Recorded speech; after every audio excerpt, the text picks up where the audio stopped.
వ్యాపారాలు లేవు, ఏమో తెలియదు, ఏం జరిగింది తెలియదు. చూడు, ఏ కొట్టైనా సరే ఎవడన్నా ఎక్కడన్నా ఉన్నాడో చూడు, ఖర్చులు దండగా విపరీతంగా నష్టపోతున్నాం అందరం. అది ఏం జరుగుతుంది వ్యాపారం అసలు తెలియట్లేదు సార్. మిమ్మల్ని చూస్తుంటే నష్టపోతున్నట్లేదు సార్, మీరు మంచి ఇన్కమ్. ఒక చిన్న మాట, మీ ప్రొఫెషన్స్ కి మీకు ఎలా అవసరం, మా వృత్తికి ఈ మేకప్ ఇవన్నీ ఈ బిల్డప్ అవసరం, మాది చేసేది ఏం లేదు. మరి సార్ మీరు సీక్రెట్స్ బయటికి చెప్పేస్తారు. సీక్రెట్ ఏం లేదమ్మా, ఇదే ఎన్ని బాధలు ఉన్నా లాభం లేదు అంటే సీక్రెట్ అమ్మా. ఏం చేస్తాం, బిజీ ఎఫెక్ట్ బాగా ఉంది.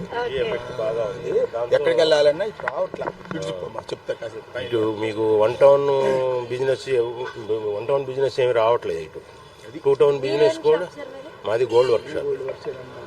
అయితే బాగా బ్రిడ్జి వల్ల బాగా ఎఫెక్టివ్గా ఉంది. వ్యాపారాలన్నీ 30% దాకా, 50-50 అనుకో, 50% పడిపోయినాయి.